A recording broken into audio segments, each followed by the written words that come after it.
Hello all the beautiful people out there. Hi, this is Debani and welcome back to my channel. I'm a makeup artist and also a beauty influencer. So today I'm going to share with you the do's and don'ts of makeup. Just a disclaimer, makeup is very subjective and based on own personal preferences. So you can always go ahead and use your own techniques if it really works for you.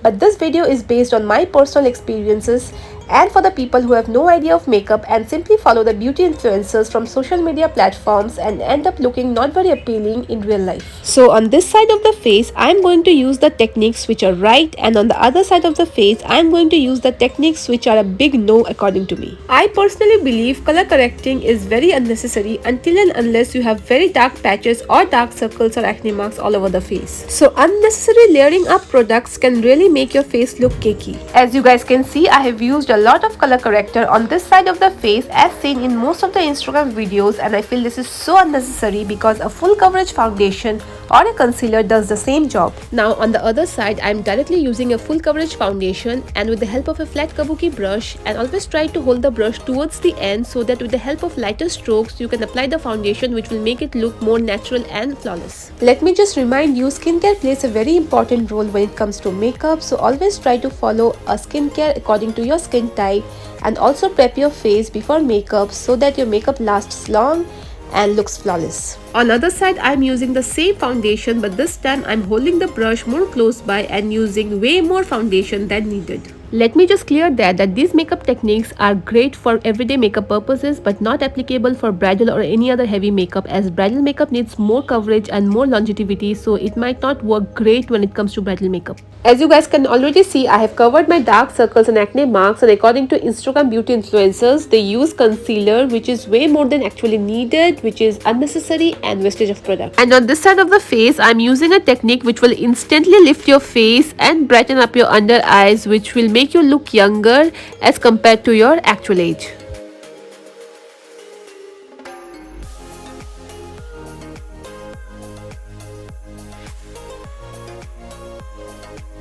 Honestly speaking, the right side of the face is looking more flawless and smooth as compared to the left side, but trust me, this is only on camera. Off camera, it has already started looking cakey. Now baking is absolutely personal choice, but personally I don't like baking because I feel using a bit of powder is enough to set your concealer and stop your concealer from creasing, whereas baking includes using a lot of powder which eventually dries out your under eyes, making your crease lines look more prominent.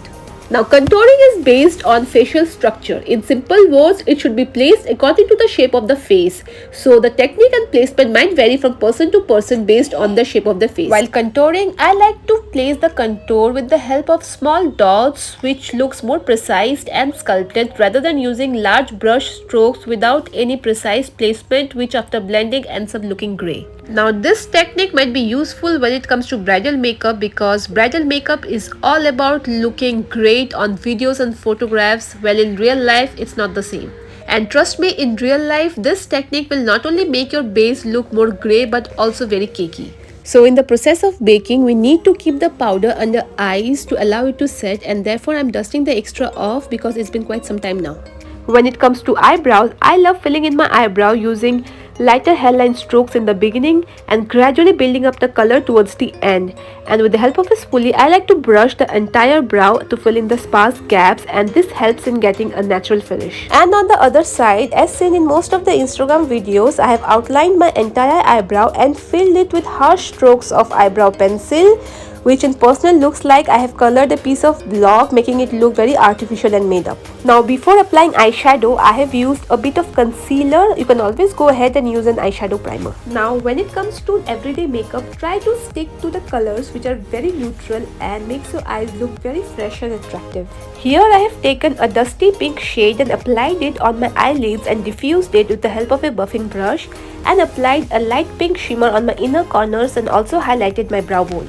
And on the other side, I have taken a brown shade and defined my crease line and filled it with golden shimmer. I have tried my best to blend my eyeshadow as much as possible, and as you can see, I have used two different types of eyelashes. For everyday makeup, try to use as natural falsies as possible instead of using the long dramatic ones. You can always always go ahead and use only mascara. Now bronzer application could be a tricky one, so try to use an angled brush for precise bronzer application and try to place the bronzer just above the contour rather than just applying it covering the large areas of the face. Now while applying blush, try to apply it towards the upward direction, which will make your face look more lifted rather than just applying it on the apple of your cheeks.